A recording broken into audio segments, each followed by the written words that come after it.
দিয়া নাম দেয় উরুস মুবারক, বেডিয়ে দিয়া গান করে। ভাই সব কোনা আছে না নাই? আর আপনারা যারা আছে বলেন, আপনারা সেই বাউল গানের আসরের সামনের কাতারের মুসল্লি।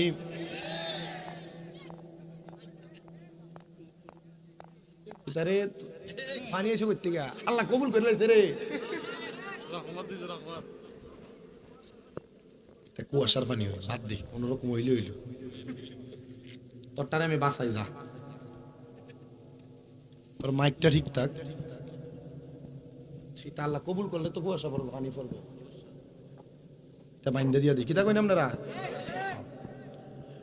আপনারা যারা এই বাউল শিল্পীদের গানের মধ্যে যায় প্রথম কাতারের মুসল্লি হন, আপনি আপনাদের সবাইকে একটা সাবধানতা অবলম্বন করে বলি, মনে রাখবেন এই বাউল নামের ফাউলরা মুসলমান দাবি করতে পারে কিন্তু এরা মুসলমান না।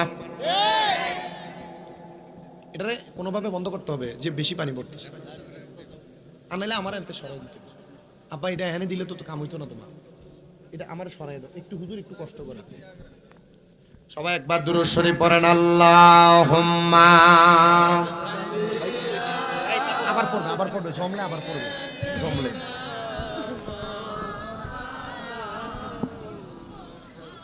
ওয়া আলা আলি।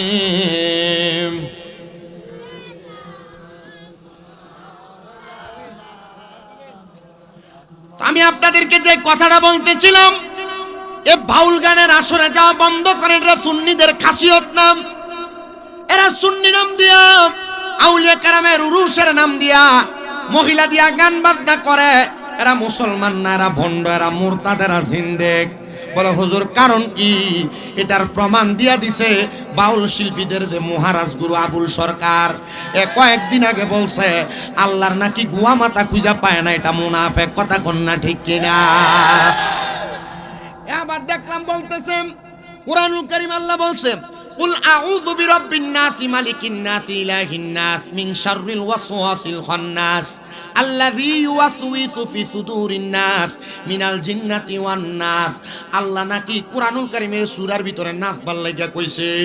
আমি বাংলাদেশের প্রধান উপদেষ্টা ডক্টর মোহাম্মদ ইউনূস সাহেব সহ আমি বাংলাদেশের যারা প্রশাসন আছেন আপনাদের সবার কাছে আমি আবদার করতে চাই, এ আবুল সরকার নামক বেয়াদবটা আল্লাহর কোরআনের সূরা নাসের মধ্যে আল্লাহ তাআলা নাসার কথা কইছে, এই কথা বইলা কোরআনের আয়াতে ব্যঙ্গচিত্র করেছে।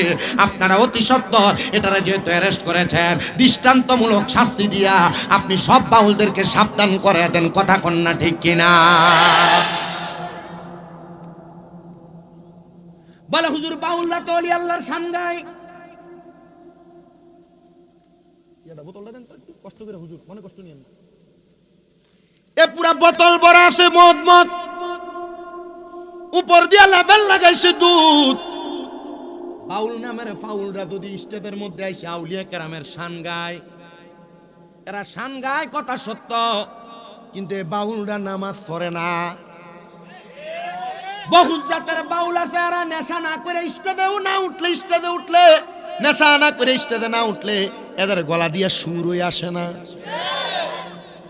আমি আপনাদের সবার কাছে করজোড়ে আবদার কইরা কইয়া যাই, মুসলমান যদি মুসলমানের মুসলমানিত্ব আপনি বজায় রাখতে চান, এমন বাউল নামের ফাউলদের থেকে দূরে থাকার দরকার আছে না নাই? এরা আবার দেখবেন স্টেজে আইসা ডাক দেয়, কই সিলেটের কোম্পানিগঞ্জের শরীয়তের মোল্লারা, তোমরা যে আমরারে কও আমরা নাজায়েজ গান করি, আসো দলিল দিয়া যায়। এবার আলহামদুলিল্লাহ সূরা পড়তে 40 বার ভুল করবে, এবার হুজুররা চ্যালেঞ্জ করে, কথা কন না কি লাগে। আর সাধারণ পাবলিক মনে করে দেখছো, হ্যাঁ বেটার ভিতরে মাল না থাকলে বেটা হুজুরের ডাক দে, কথা কন না কি লাগে। এ বাউল গানের আসর যেগুলা সাটায় এগুলা আরেক জাতের সিটার। খবর লয়ে দেখবেন এরা নিজেরাই কয় আমরা আল্লাহর ওলির প্রেমিক, আউলিয়া কেরামের প্রেমিক। খোদার কসম আউলিয়া কেরামরা নামাজ ছাড়া ওলি হইছে না, আউলিয়া কেরামরা রোজা ছাড়া ওলি হইছে না। চিস্তিয়া তরিকা তো নাকি? চিস্তিয়া তরিকা না? আমি তো এটা টুপি দেখলো বুঝি। এখানে আপনাদের পার্শ্ববর্তী অনেক দরবারের মুরিদ আছেন আমি জানি। আই রে পাগলা দিতে সব গরম শুনি আপনার এলাকার ভিতরে মারহাবা কোন, কিন্তু এরার ভিতরে বেডিয়ে দিয়া গান বাজনা নাই, কথা কন না ঠিক কিনা? বেডিয়ে দিয়া যারা গান বাজনা করে এরা কি আসলে মুসলমান না ভণ্ড? এদের সাথে সুন্নিদের কোনো সম্পর্ক নাই। আসেন আমি আমার আলোচনার ধারাবাহিকতার মধ্যে চলে যাই। আমার আল্লাহ তাআলা কুরআনুল কারীমের মধ্যে ঘোষণা করেছেন, লা ইয়াস্তাউই আসহাবুন নারি ওয়া আসহাবুল জান্নাহ, আসহাবুল জান্নাতি হুমুল ফাইজুন।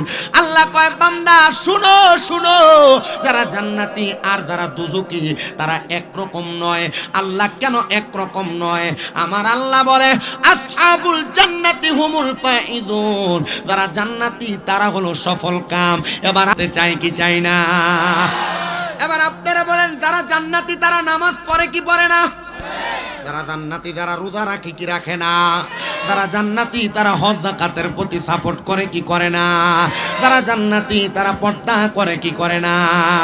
এই পর্দার অন্তরালের আমার মা, সারা বাংলাদেশে আমার যত ভক্তবিন্দু আছে আমি তাদের কাছে বলি, আমি আজকে সিলেটের কোম্পানিগঞ্জের ঢালার পাড়ের সুন্নি মহাসম্মেলনে আপনারা যারা বিভিন্ন তরিকার বিভিন্ন দরবারের ভাই বাবারা আসছেন, আমি আপনাদের কাছেও বলে যাই, আপনারা যারা জান্নাতে যাইতে চান, ঈমান আনয়ন করার পরে যেমন ভাবে একটা মানুষের পেট না থাকলে পিঠের কোনো দাম থাকে না, একটা মানুষের পেটের সাথে পিঠ না থাকলে যেমন দাম থাকে না, ঈমান আনার পরে আমল না করলে, ঈমান আনার পরে নামাজ না পড়লে, ঈমান আনার পর রোজা না রাখলে, ঈমান আনার পর দান সদকা হজ যাকাত না করলে, ঈমান আনার পর মহিলারা পর্দা না করলে, যেমন ভাবে পেটের সাথে পিঠের একটা সম্পর্ক আছে গো, ঈমানের সাথে আমলেরও সম্পর্ক আছে না না?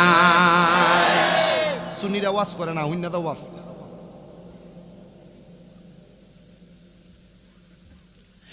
আমার সুন্নি মুসলমান ইমানদারেরা তো বলে, হুজুর নামাজ যে পড়ব, রোজা আদে রাখবো, হজ করব, যাকাত দিব, দান সদকা করব, আল্লাহ তাআলা আমারে কি দিব? আমরা তো মুসলমান না, কিছু না দিলে আমরা তুলার ফুজো বই না, আমরা লাভের পাগল, কথা কন না? একটু কষ্ট করে বসবেন, আমাকে অল্প কিছুক্ষণ সময় দিবেন।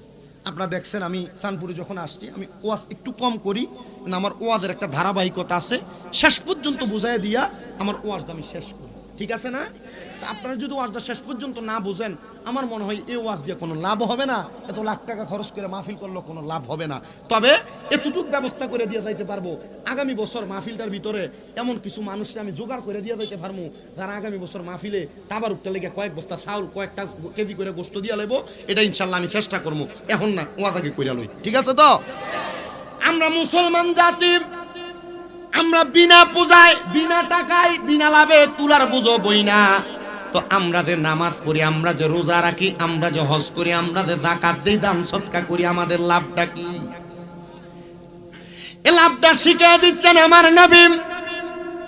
নবীজির প্রখ্যাত হাদিস বিশারদ হযরত আবু সাঈদ খুদরি রাদিয়াল্লাহু তাআলা আনহু আমার নবীকে প্রশ্ন করি, ইয়া রাসূলুল্লাহ, ও মায়ার নবী, আপনি বলেন না আপনার উম্মতের মধ্যে যারা মুসলমান ইমানদার যারা আমল করে, তাদেরকে আমার আল্লাহ তাআলা এটার কারণে কেমন জান্নাত প্রদান করবে আর কেমন নিয়ামত প্রদান করবে? নবী আমার বলে, হে আবু সাঈদ খুদরি শুনো, আমার দয়াল নবী রাহমাতুল লিল আলামিন নবী জবাব দেয়, আমার আল্লাহ তাআলা তাদেরকে জান্নাতের পুরস্কার তো দিবেন অনেক পরে। আমার আল্লাহ তাআলা তাদেরকে জান্নাতের পুরস্কার দেওয়ার আগে আমার আল্লাহ দুনিয়া থেকে পুরস্কার দিতে দিতে তাদেরকে কবরে নিয়ে যাবে। জবান খুলে জোরে জোরে বলেন আল্লাহু আকবার। নামাজীদেরকে, রোজাদারদেরকে, হজ যাকাত দান সদকা কর্নেওয়ালাদেরকে আজকে যারা তোমরা ঢালার পাড়ের জান্নাতের বাগান সাজাইলে ইসলামী সুন্নি যুব সংগঠনের যুবকরা, আর আপনারা যারা টাকা পয়সা দিয়ে মাহফিলটার মধ্যে সহযোগিতা করেছেন, আপনাদেরকে আমার আল্লাহ তাআলা শুধু মরার পরে জান্নাত দিবেন এটা না, দেখবেন আপনার এলাকার অনেক মানুষ মারা যায়, মারা যাওয়ার সময় জিহ্বায় কামড় দিয়ে মরে, পায়খানা প্রস্রাব করতে করতে মারা যায়, অনেক মানুষ মারা যায়, মারা যাওয়ার সময় নাকে মুখে দিয়ে রক্ত বের হয়, অনেক মানুষ মারা যায়, মারা যাওয়ার সময় চোখটা উল্টে শিখায়া দেয় এইটা আমার আল্লাহ তাআলার নেয়ামত ওয়ালা মরণ না। ইয়া রাসূলুল্লাহ, নেয়ামত ওয়ালা মরণ কোনটা? আমার নবী শিখায়া দেয় নেয়ামত ওয়ালা মরণ হলো সেইটা, একটা ইমানদার যখন মারা যাইব আমার আল্লাহ তাআলার ফেরেশতা হযরতে আজরাইল আলাইহিস সালাতু ওয়াস সালাম ইমানদার বান্দার সামনে চাইবার আইব, কিন্তু ইমানদারের রূহ নিতে পারবে না।